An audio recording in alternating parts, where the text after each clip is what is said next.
All right, welcome to The Explainer. Today, we're diving headfirst into a classic piece of Japanese folklore, a story that's as chilling as a winter storm itself, the legend of the Yuki-Onna, the Snow Woman. You know, some promises, they're just made of ice.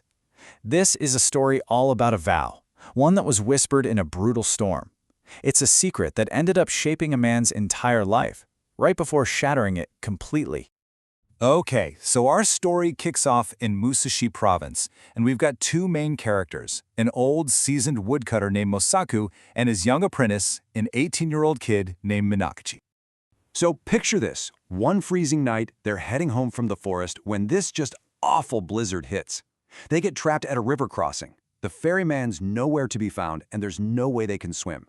Their only shot? This tiny, cold hut with no fire to keep them warm. So the wind is just howling outside, you can hear the river roaring, and this little hut is groaning and shaking like it's gonna fall apart. I mean, it is bitterly cold, but they're so exhausted it doesn't even matter. The old guy, Mosaku, he's out like a light. Minokichi, though, he stays awake for a while, just listening to the storm. But eventually he drifts off too, with absolutely no idea of the horror that's about to wake him up. All right, so Minokichi gets woken up, and not gently. A spray of snow hits him right in the face. He opens his eyes, and what he sees is going to be burned into his memory forever. The door to the hut has been blown wide open, and standing there, in the doorway, with the snow swirling all around her, is a woman. She's beautiful, but also completely terrifying, dressed head to toe in white. And when she breathes, you can see it, like a puff of bright white smoke in the freezing air. And this is the Yuki-Onna, the legendary snow woman. She's a spirit, or what's known as a yokai in Japanese folklore. You know, these supernatural beings. She's tied to the beauty, but also the real danger of winter. She just glides silently into the hut, leans over the sleeping Mosaku, and breathes on him. And just like that, in one completely silent moment, the old man is frozen solid. He's dead. Minokichi can only lie there and watch, totally horrified by this spirit's deadly, otherworldly power. So then, she turns her attention to the boy, to Minokichi. He is just frozen with fear, can't even make a sound. She leans down, closer and closer, her face so near his that he can see her eyes. And they're both beautiful and just filled with this terrifying power. She actually smiles, and then she whispers. So she lets him live. But there's a catch, a big one. He has to promise to never, ever speak of what he saw, or she'll come back and kill him. And with that threat hanging in the air, she turns and just vanishes into the storm, leaving Minokichi all alone with the frozen body of his master. Somehow, Minokichi makes it through the night, but as you can imagine, the whole thing leaves a pretty deep scar. He keeps his promise, though, doesn't tell a soul about the woman in white. Life starts to feel normal again, until about a year later. So he's walking home one night and he runs into this beautiful young woman on the same road. Her name? Oyuki, which, literally translates to snow. But the connection just completely goes over Minokichi's head. He's just totally charmed by her voice, which he thinks sounds as sweet as a bird singing. So, a whole decade goes by, and honestly, it seems like a perfect life. Oyuki is an amazing wife, a great mother. But over the years, these little strange clues start to pile up.